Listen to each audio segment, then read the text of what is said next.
everyone, it's Stampy Land Susan here on a Tuesday. It's probably going to be broadcast on a Wednesday because I'm recording it late at night. By the time I get it uploaded, it'll probably be Wednesday. But you know, my intentions are great, and I always record on Tuesday. Who knows when I get it actually published.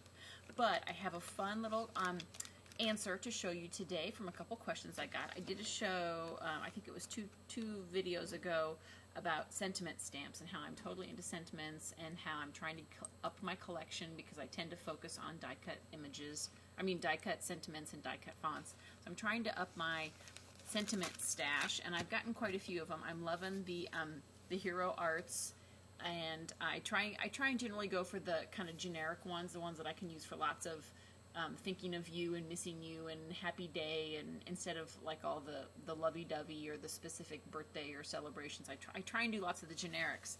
But what I find is that a lot of them don't fit the situation or the size, the space that I'm leaving on my cards. So somebody asked me, what are some of the best ways to use sentiments to customize them to your shape? And I want to show you a couple examples. This happens to be a background stamp. We'll use that here in a second. So I'm going to look at this Hero Arts set. This is called, I think it's Essential Messages. Essential Messages. It's got lots of good generics. I use them all the time. You can see the ones that are really black are the ones that I use the most. So I have an American Crafts acrylic block here, and I've pulled off the Happy Birthday stamp. One of the things that I really like about clear acrylic stamps is if you have an unusual shape to stamp on. This is one of the new Lifestyle Crafts banners that came out in the Be Splendid release. I don't know if you can see that very well. Let's see here. I have something. Is that easier or worse? It is the banner that came. It was one of the 3 banners that came out. It looks like it's like a big scrolly banner. These little red die cuts here are separate. Anyway, when you're doing something like this, this is a neat curved shape, and what a great place to put a sentiment. However, most people would look at this and say, oh, I don't have that shape.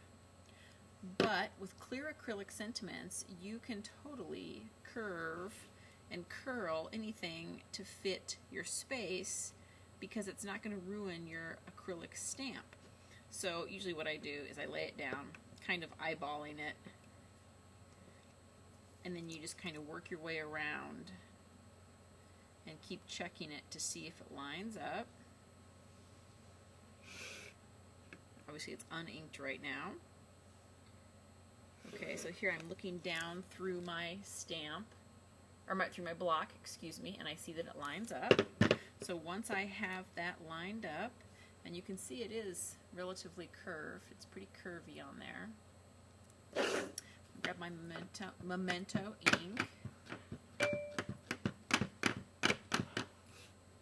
Looking straight down.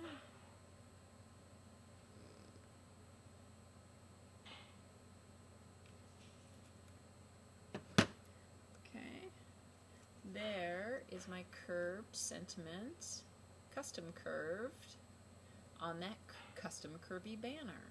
Alright? Another way that I use sentiments a lot, let's peel this guy off now, is let's do, I think I just did this one the other day on a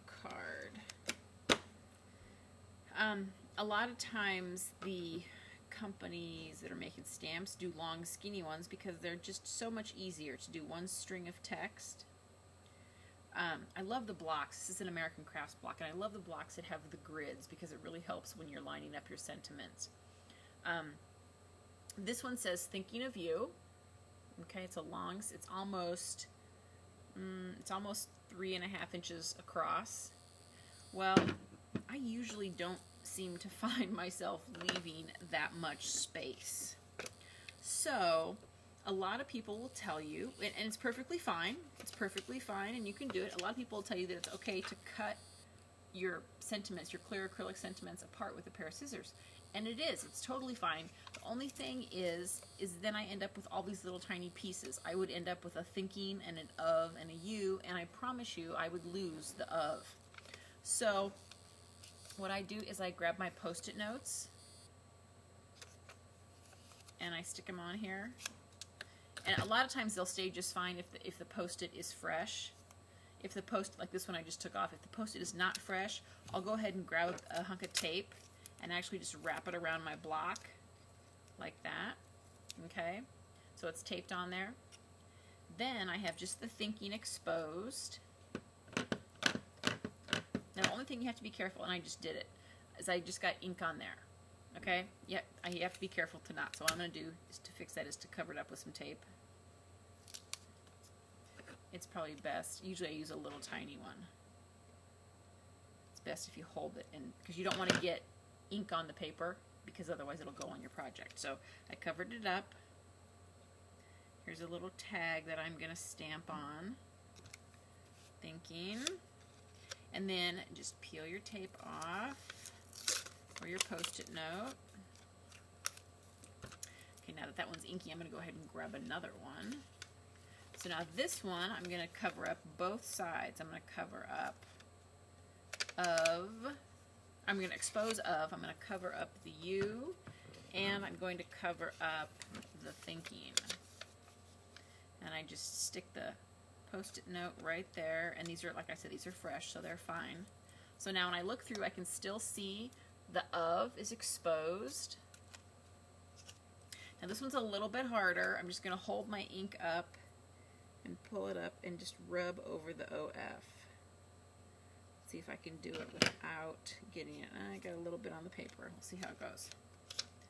It just, once you figure out how you're doing it, it's easier.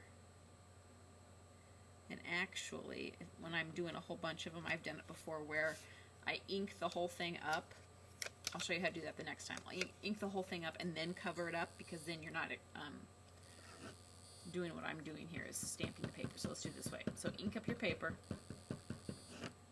or your stamp. So now I need the U. Cover up this part.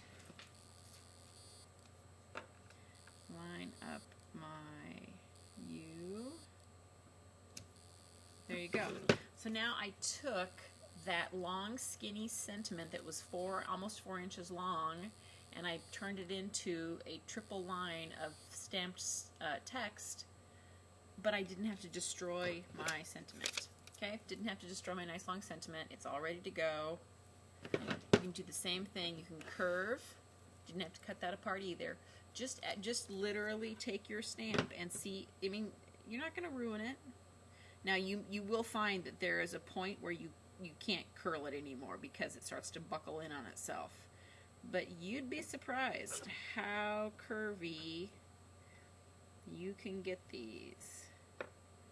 And you can really get some custom shapes to work on a die or flower petals. Look at this. This is the thinking of you. We'll stamp this down here. Okay, this is 1 4-inch long. Look, I curved it into thinking of you. Looks like a horseshoe. Okay, so don't be afraid to take your sentiment stamps, the clear acrylic ones obviously, and play with them a little bit. Curve them, cover them up, mask them off, but don't cut them. I just think it's sad when people start cutting because you end up with little tiny pieces, and if you lost the in bring on the cake, you totally lose the whole meaning of that sentiment. Okay, so twist, tweak, cover, mask. Don't cut. Don't cut if you don't have to. But don't be afraid to use sentiment stamps. All right, if you have any questions, shoot me an email at stampylandsusan.